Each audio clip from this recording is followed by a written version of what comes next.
Hey, welcome to Facts at 5. I am Michael Clark. It is Friday, May the 29th, 2020. I'm here in not-so-sunny Waynescott, New York at the LTV Media Center with my lovely co-host, Morgan Vaughan. Say hello, Morgan. Hello, Morgan. And so we're at the end of the week. What the heck is going on? Well, we had our big opening day on Wednesday. Yeah? And so now we're continuing to figure out how to do everything while being in the middle of a global pandemic, because we are still in the middle of a global pandemic. Even though we're reopening, the numbers are still going, people are still getting sick, people are still dying, but we also need to obviously restart the economy. Well, you are full of good news today. I know. Woo! Wow. Okay. It's just, well, I mean, that's true. Just the facts, Yeah, it is. Okay, so they're thinking about ways in which we can, and by they, I mean the local governments and the governor, are thinking about ways that we can continue to open the economy and protect ourselves. Right. And Chrissy Sampson wrote in the East Hampton Star about Suffolk County Executive Steve Ballone said that the Department of Health Services would give automatic approval to restaurants that are expanding outdoor dining logistics. He said as long as those plans are approved by town or village municipalities, which of course, so we can do it as long as the town and the village say it's okay pretty much. There might have to be whole crazy things that happen. We'll have to block off part of a street or something so that everybody can they can put tables outside. You know what I'll do right after this? We'll be interviewing Peter Van Scoyoc, and I'll ask him if he's got any thoughts on this so far, because I think that'd be really interesting. This is new, and this town is, they have their regulations for sure, so they will definitely want to. And the Governor Cuomo signed an executive order giving business owners the right to mandate mask wearing in their establishments. Mm-hmm. So we've seen, no shoes, no shirt, no service. Yep. Now it's no mask, no service, potentially. I think they've given up gloves, thank God, because that was silly. Okay. That's an opinion. Yeah. I was actually mentioning this to my husband last night, who's been working in restaurants his entire life, and he was like, ugh, the amount of work you do to have food outside, there's all sorts of problematic things that go on with that. Not that they shouldn't do it, and not that I don't love to eat outside and all of the stuff, but it all depends on the weather. It all depends. It would be there's a lot of logistical things that would have to go into place to figure this stuff out, which is why you need the town and the villages to approve it, because they need to figure out all those things. Are you allowed to go back to the bathrooms in the restaurants? Are you allowed to go to another restaurant's bathroom? Right. What if it pours rain? What if somebody has a heart attack? Who's in charge of that? Yeah.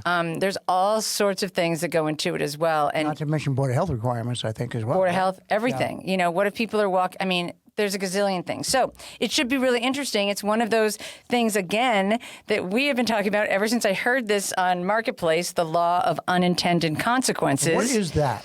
The Law of Unintended Consequences was a phrase coined by this sociologist named Robert Merton in the 20th century that means you do something that you think is a good idea, and what happens.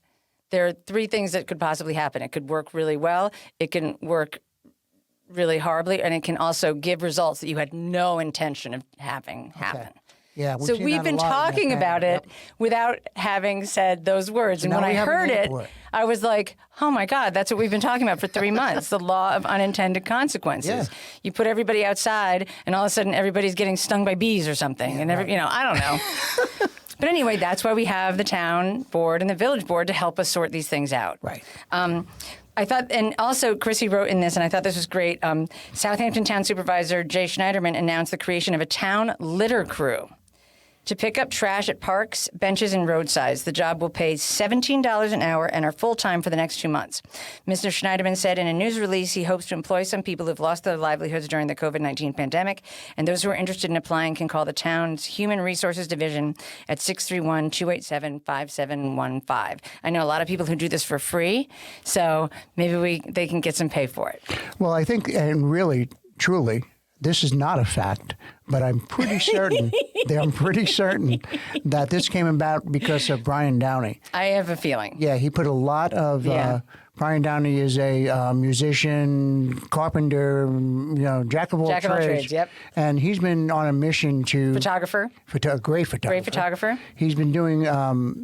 He's been on a mission keeping. He started out at Long Beach and then expanded the area in Sag Harbor, and has been posting things on social media about what he's been doing. And he's really been pushing Fred Thiel, Bridget Fleming, and Jay doing something about it. And the timing, I guess, wasn't great for those particular people. They were a little busy, but they did find the time to find a way to do this. And now I notice on social media that Brian is now saying, well, this is great. Okay, this is a great first step. Now let's see what East Hampton can do. Let's see what Sag Harbor can do. So, and Dale Cullum's sitting back there going, wait a second, I've been doing this for years. Yeah, right. Well, maybe he'll get paid for doing it. Maybe he'll get paid to do it. Yeah.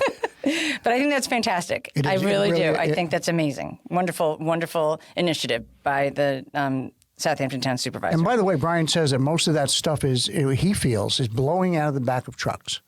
I think that happens a lot. I happen to live on a curve in a road, and there's always stuff in my very, very front yard in front of the hedges because of that. Not to say that people don't litter. That's one time for sure. There was an enormous gorilla stuffed animal.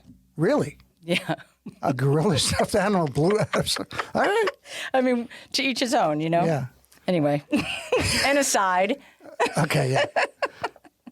Got to focus. The end of the week, we got to focus. End of the week. Okay. So, Stony Brook, Southampton sent out a press release today from our friend Barbara Jo Howard. And it says, Stony Brook and Southampton Hospital has scheduled elective surgeries starting Monday, June the 1st. Now, we know that elective surgeries were put on hold during the pandemic, so they're starting those up again and really banging a drum to get those going. Because as you mentioned one time before, what we didn't realize, the amount of people that were actually put out of work because of the fact that elective surgeries were put aside. We had all those, all the information about, how much the people working in the hospitals, but there's a whole other group of people that weren't working because of this, including some doctors and nurses, I guess. But she said the emergency department continues to provide urgent and emergency treatments. Every patient entering the hospital is screened for COVID symptoms, and every admitted patient is tested. The hospital does not expose non-COVID patients to those who test positive or may have symptoms. So radiology is currently scheduling screening, and the Ellen Hermanson Breast Center is performing mammograms, and the hospital's ambulatory surgery area is undergoing a complete top-to-bottom refurbishment. Cardiac rehabilitation has been thoroughly rejuvenated and is now separated into pods dedicated to specific areas for what they're doing. So they're basically instituting protocols for everything in terms of keeping it sanitary and we reported that out on once before as well. So it's good to see it. Get people back in there. People are in pain. Yeah, they need to have surgeries. Yeah, and I'll alleviate that. And the one good thing is that the hospital has no known cases of patients contracting COVID-19 while visiting the hospital, and they have treated 124 successful discharges of COVID-19 patients from that hospital. So that's some good work going on over there. Okay, so as we're always talking about the new normal and the law of unintended consequences. I don't know if you've heard about that. I did hear about that. Actually. So here's one of the unintended consequences of September 11th. Not that there was, for us. Right. It was that we had September 11th, and all of a sudden, if you remember, a lot of people moved out here. Yeah. Moved to their second homes. Property values went crazy. Yep. Which also had to do with the economy, obviously, but a lot of it out here had to do with all of a sudden this huge demand for housing.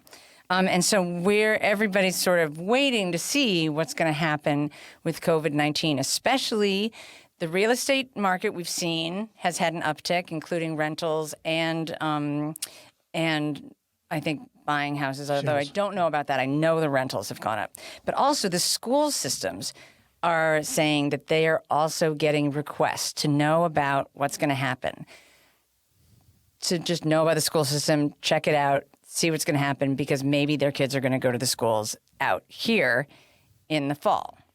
And that's good, I guess, because everybody's kind of planning ahead. They really don't know, so they're testing the waters Right. to see what the schools have, because some of them may have availability. What's the status of that? Well, I mean, Springs is already overcrowded. Yep. Bridgehampton is, it's a little bit better. Amagansett is a little bit better. East Hampton. But here's where it gets interesting.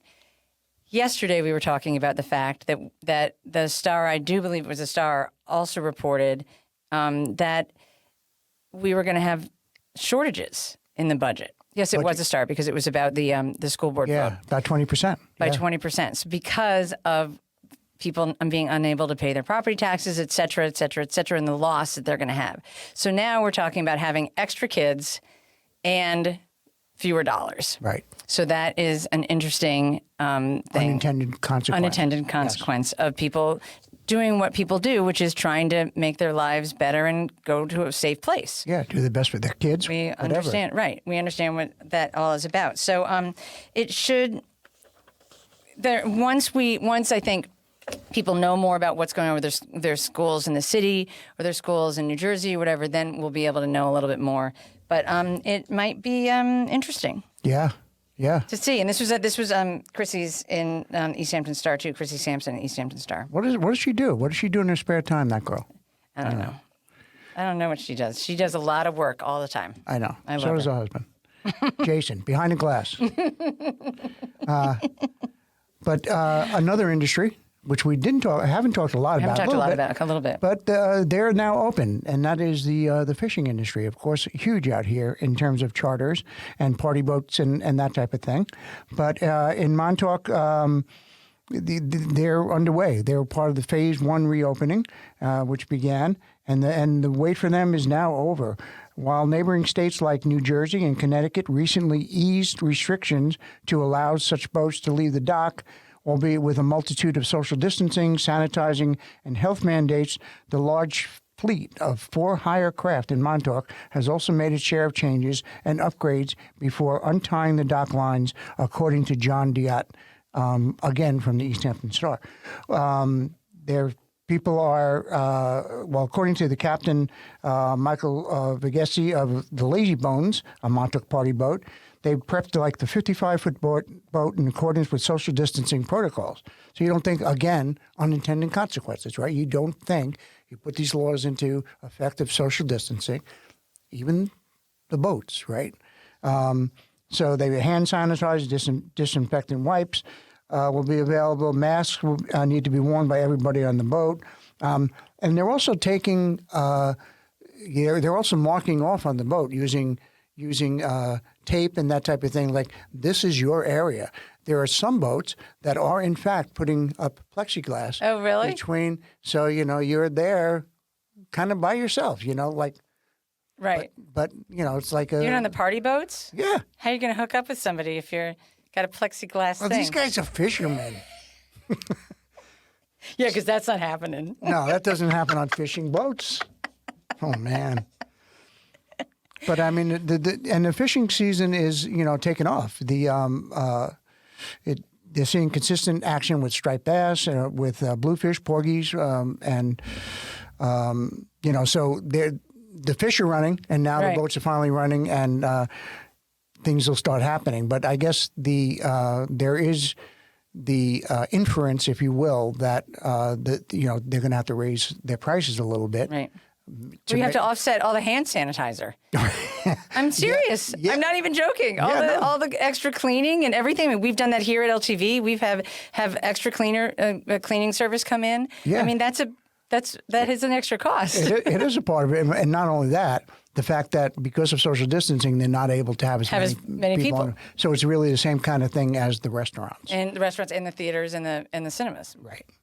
So, yeah, and then in as it says here, in the sign of the times, another popular fishing tournament has bitten the dust. The Montauk Mercury Grand Slam tourney, which is slated to be held in mid-July, has been canceled due to the virus. Well, next year is going to be the best year ever. I hope Well, you're I'll right. have so much fun in 2021. That's what I'm planning. All right. Who's been needing to adopt a pet because they're lonely in quarantine? Now you can. Go to ARF, go get yourself a pet, be aware that a pet is a lot of time, expense, and could be years and years, but they're the best things in the world. Time we got. And they, appointments take place outside, and paperwork is now paperless. But it is open by appointment.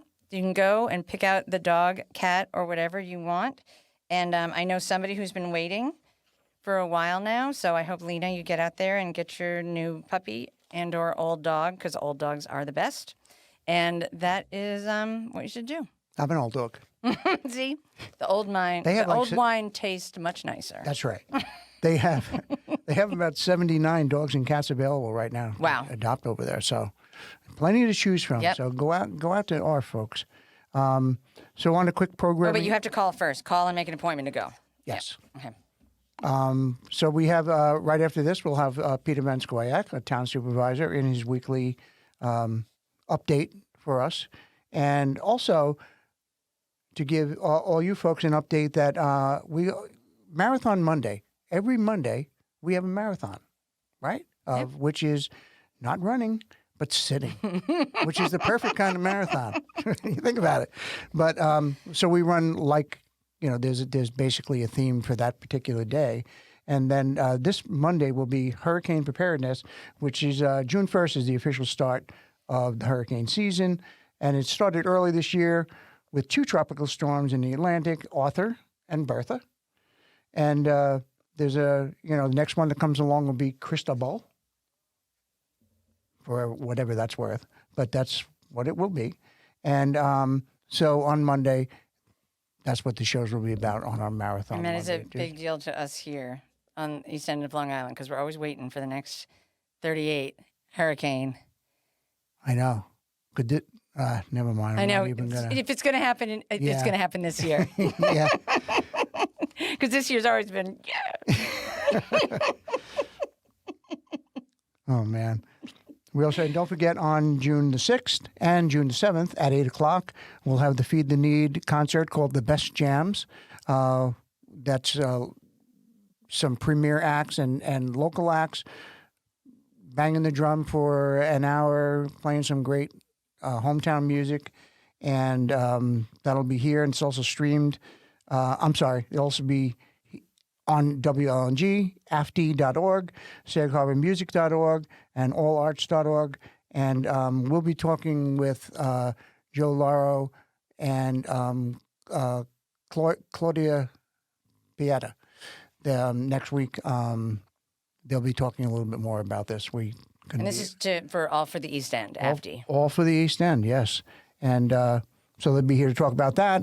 And once again, thank you to our sponsors for Facts at 5, which is Sound Aircraft Services. And please, folks, don't forget to like us on social media and YouTube, and check out our website on ltbeh.org. And now we'd like to introduce the Facts at 5 dancers. Right. Is it the Jackie Gleason show or something? What the heck? I think we need it. All right. See, anyone wants to be the Facts at 5, go home. Go home. All right. Have a good weekend, folks.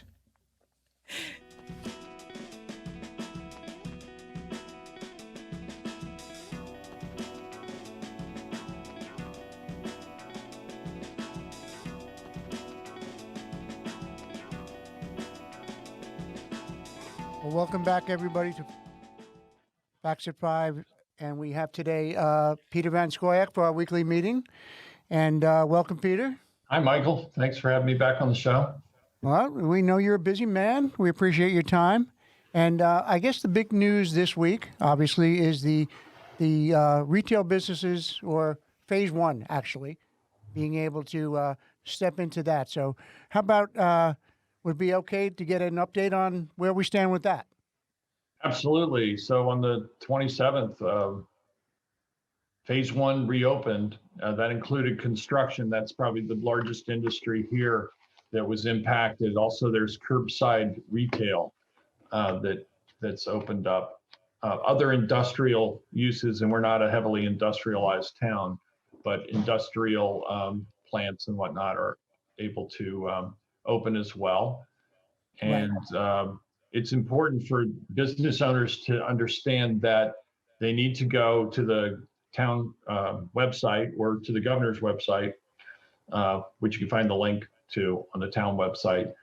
Look at the guidelines and mandates for how you operate your business in this time of COVID.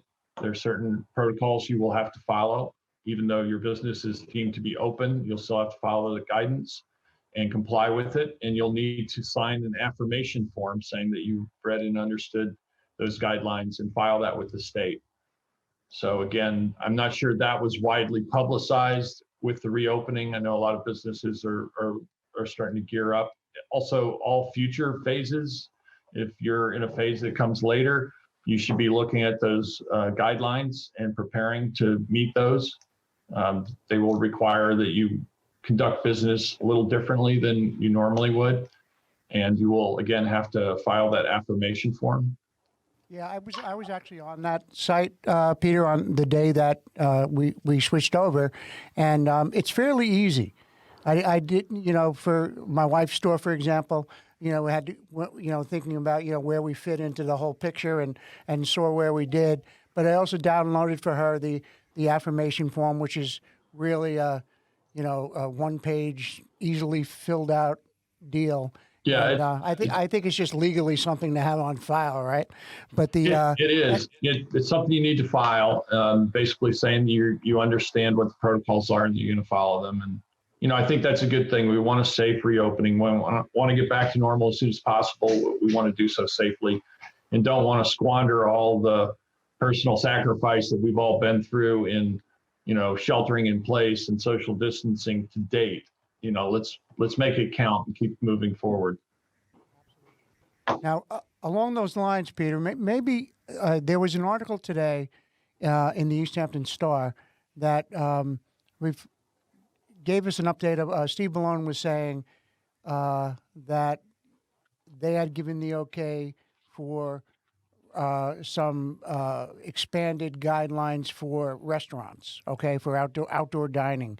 I think people might read that and misunderstand. The way that people generally only read the first two lines of something, yeah. right? So I can add some more clarity to that. We had asked for some time about the possibility of expanding restaurant occupancy outdoors. In fact, last year, before the summer season began, the town actually liberalized their outdoor dining rules somewhat to allow up to 30% of your capacity as a restaurant to be placed outdoors in the summer. But the Supervisors Association in Suffolk County had requested further guidance about outdoor dining, whether or not we could have outdoor dining begin earlier than phase 3.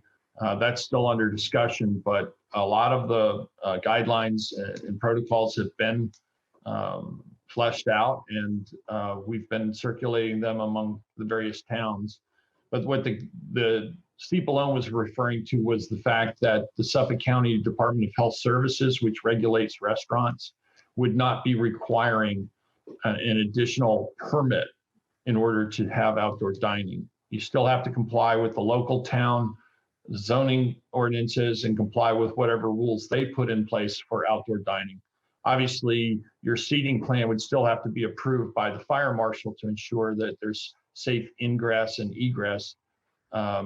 If there were a fire or some other emergency, that people would have safe pathways. And you would also have to demonstrate that you're socially distancing those tables to meet the protocol. So it took away an additional layer of bureaucracy that might be in place under normal circumstances in order to better deal with the situation at hand. Right. And it just, if the common man like myself reads just the headline and then moves on, you think, okay, I got a restaurant, I can throw some more chairs outside. But it's obviously way more than that. You still have to follow the municipality. And one of the other things that I've called for, and I've sent a letter that is being signed on to, I think, by the Supervisors Association Suffolk, is to give local officials a little bit more flexibility in determining which businesses could safely open immediately and which ones might be in a later phase, because one size does not fit all. There are some activities and businesses that we feel could open immediately, safely. And the example I keep using is Longhouse, where they have a 16-acre sculpture garden. They could space people out 2 people per acre. People would be able to have somewhere else to go and something else to do than just going to the beach or the limited number of businesses that are open.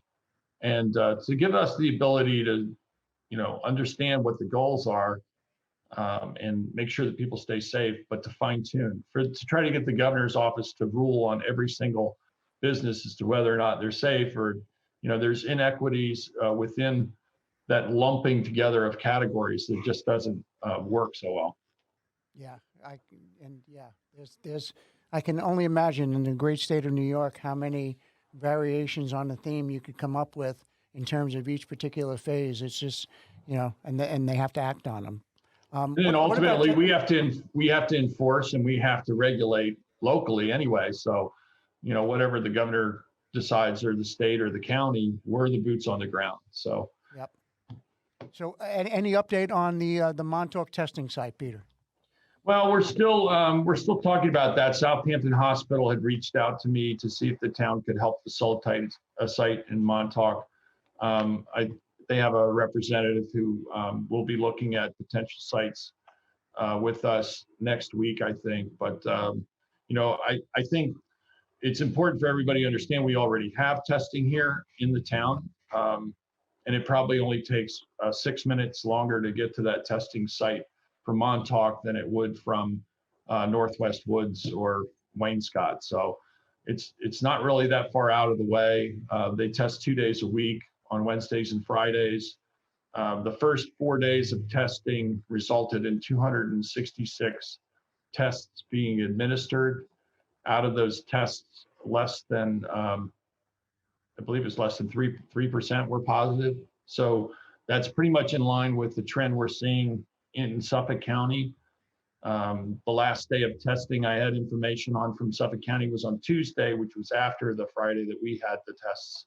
And that was down to 2.4% of all tests given. Out of like 3,200 tests in that day, 2.4% were positive. So we're continuing to see that trend of positive tests go down. We're continuing to flatten the curve. Again, we need to continue wearing masks in public and following those safety protocols so we can get rid of this virus and get back to some sense of normalcy. Now, you teased me a little bit. You said when you came on that you had some news for me regarding property taxes. One of my favorite topics with you, but the I did, and so the governor, his recent executive order, which was 202.32, extended the period of time in which property taxes within Suffolk County will be due without penalty and interest. And normally May 31st is the closure of that time period. The town collects property taxes on behalf of the county, and then after that date, people would have to pay the county directly, and there would be penalty and interest that would apply. So the governor has extended that out to June 21st. We've been requesting some relief for weeks and weeks and weeks. There's been, it's a very complicated issue because obviously school districts and villages would need to get their money right away, and in order to prevent, layoffs and other such hardships. So there's been some wrangling around with getting funding in place from the federal government to help float Suffolk County, which has bonds due. It gets really complicated, but in any case, long story short, that period has been extended till June 21st. okay. And that does not apply to any properties where there are escrow accounts, for instance, with mortgages, the banks have been collecting escrow. Those will be due immediately and before the expiration of that current date of June 1st. It's June 1st this year because the 31st falls on a Sunday. Now, do we still pay the town, Peter, or is You it would, after the June 1st date, you would have to make arrangements to make that payment to the county, Okay. which is, I believe, the county center in Riverhead. Okay.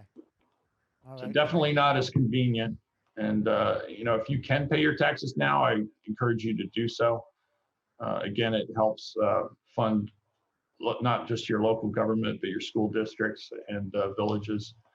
Keeps folks employed.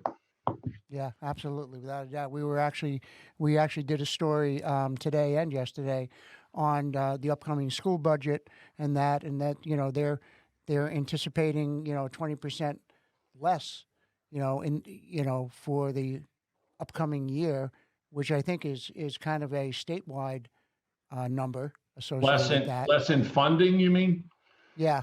Because it's interesting, from what I'm hearing, that some of the school districts may actually experience an increase in the number of pupils due to Yes. COVID, and schools, maybe people who are deciding, like they did post 9/11, to remove to our area to live for a while. And Right.